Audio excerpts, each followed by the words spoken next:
everybody, and welcome to Channel 307 News, our earliest morning show.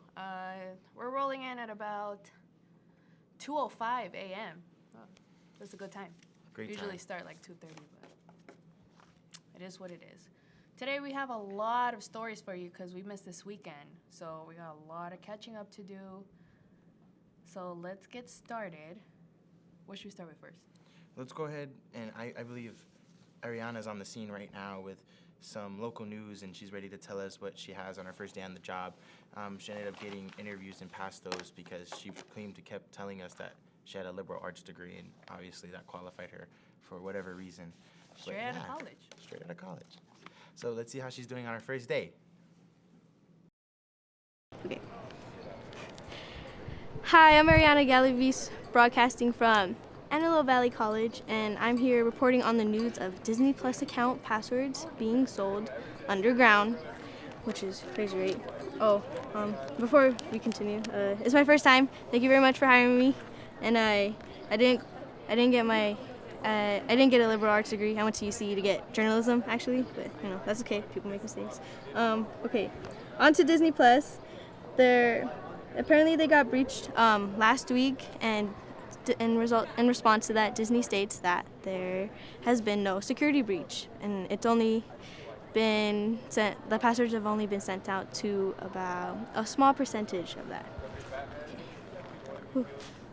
Kind of got a lot hot in here. Whew. Okay. On that note, another interesting event that is coming up is Black Friday. Wow. Crazy shopping, camping out stores, awesome. So, studies state that retailers make about, 80 million in about a day on Black Friday. Crazy, right? And in response to that, stores are taking precautions and preparing for the crazy, crazy customers coming along. And to add on to that, local news happening right now in our city, on campus actually, ABC. There is a 4th annual Friendsgiving dinner, and all students and employees are welcome. I held one before. Nobody came. That's okay. It is held at the ABC Lancaster campus in the cafeteria on Tuesday, November 26th from 4 p.m. to 8. It says join us, and it's free food, and I'm pretty sure they have a lot of turkey, greens, hams, green beans, cornbread. I think they have some good drinks too, like apple cider, maybe whatever you can possibly think of too. Maybe if you don't like the food there, you can bring. All right, thanks Ariana for that report. Whatever school she was at. As you can see, that's what a liberal arts degree gets you nowadays, guys. All right, so I think let's move on to sports. I feel like sports will get us hyped up after that report, it was okay for the first time. But first day, we can't blame her. So let's go to Kevin with WTF Sports. Hello again, and welcome back to the world of sports. I'm Kevin Diaz, and this is WTF Sports. Wednesday, Thursday, Friday sports, not the other thing. Don't think that way. Anyways, today we're here with football news. A couple weeks ago, we had a Monday night brawl between the Pittsburgh Steelers and the Cleveland Browns, where you saw Myles Garrett completely assault Mason Rudolph. Check this out.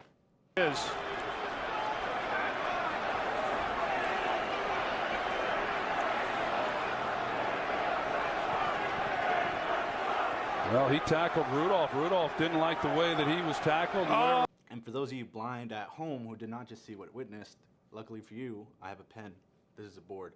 Here's Myles Garrett right here, angry as always, and here's Mason Rudolph, not knowing what's about to hit him. What happens is that Myles Garrett takes the helmet from Mason Rudolph's head and brings it back and slaps him in the head with it, right upside the head. It's crazy stuff, man, crazy stuff.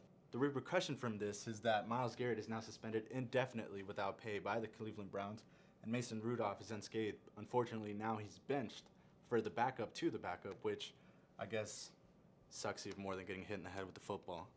With the football helmet.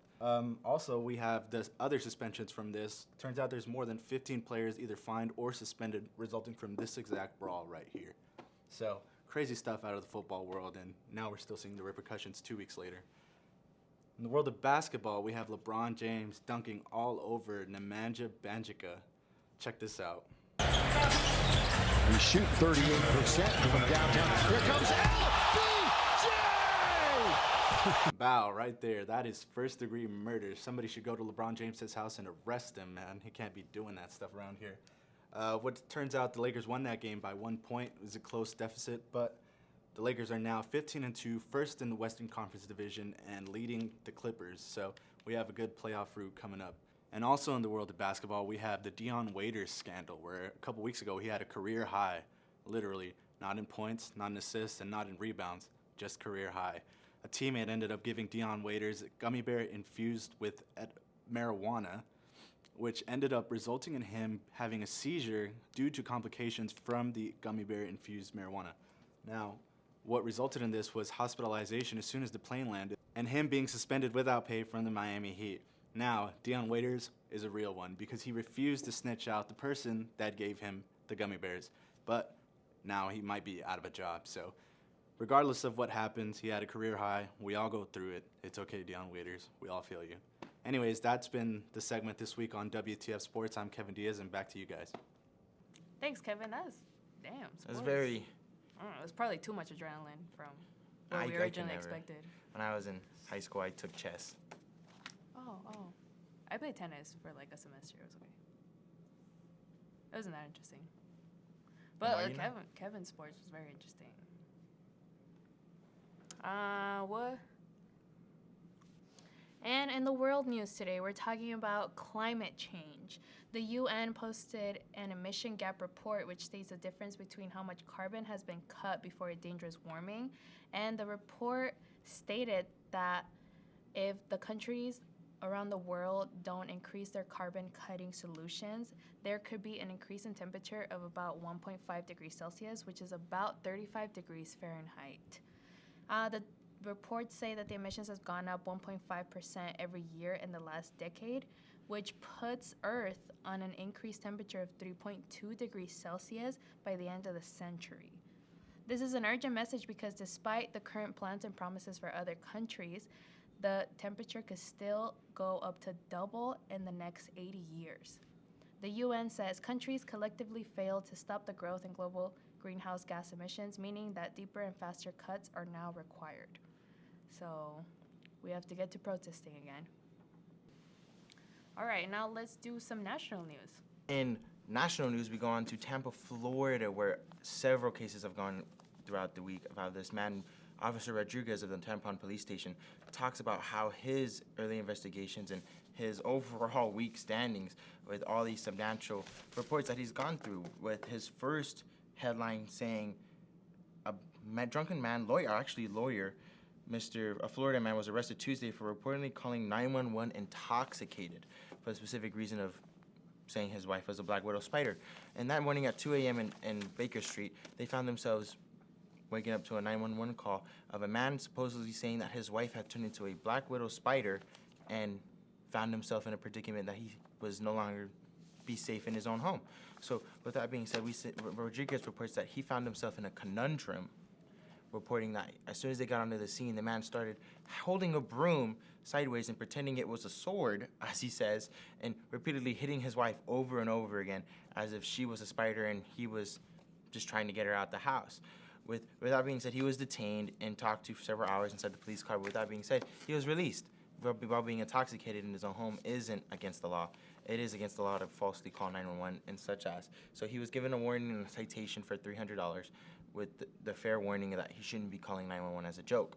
With that being said, 2 hours later, Rodriguez reports that he not only called 911 2 more times, but 3 more times, reporting that his wife had gone to no extreme limits and calling 911 over and over again, for the simple fact that his wife had turned into a black widow spider. And this was only on Tuesday. Rodriguez also reports that there has been several Michelin Man mascots, the tires, the Michelin Man, gone and replaced with paper mache Chewbacca statues.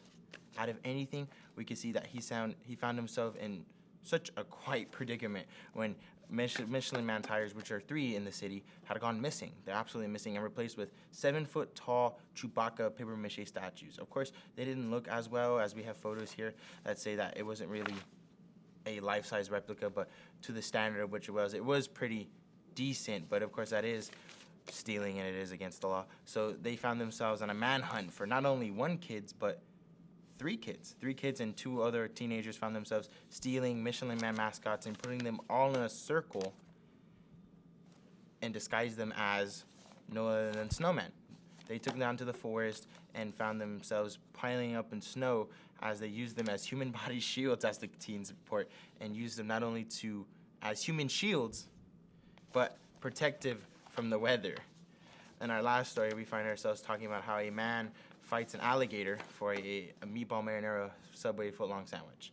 And I wish, as I was reading this, it was an absolute joke, but no. Rodriguez reports he finds himself detaining a man, not only fighting an alligator, but wrestling him in a city swamp in Tampon for not only dropping his sandwich in the lake, but finding an alligator finds interest in it. So as Rodriguez enters on the scene, he finds himself looking at a man punching an alligator in his nose. From what he saw, he said that he saw off of Shark Week, which totally relates why he was punching it in the nose, and proclaims to start yelling at the alligator, yelling that that is his sandwich. And so 3 other officers put onto the scene, not knowing if he had a weapon or not, with no probable cause. They detained the man as he started yelling, saying that he just wanted his sandwich, and Rodriguez remembers telling him clearly that the alligator is city property. And as he proclaims the yell, he starts yelling and spitting in officers' faces, which is, of course, gets him detained. And only with the single reply that, yeah, the alligator might be city property, but that Subway sandwich is my property. And that will be it with national news for this week in Tampa, Florida. Damn, Florida would not ever want to be there. It sounds dangerous, and it looks dangerous. Anyway, folks, that's all we got today. Hopefully you were as entertained as we were reading these and obviously writing them ourselves and researching them ourselves. So as always, enjoy the rest of your week. We'll see you hopefully next Monday, maybe Monday morning. As we all like to say, thank you guys, and then have a happy Thanksgiving, and spend time with your family, and be thankful. Also remember that maybe that spider you killed thought it was your roommate the entire time. The So more you just know. Food for think thought. about that next time. Have a good morning, day.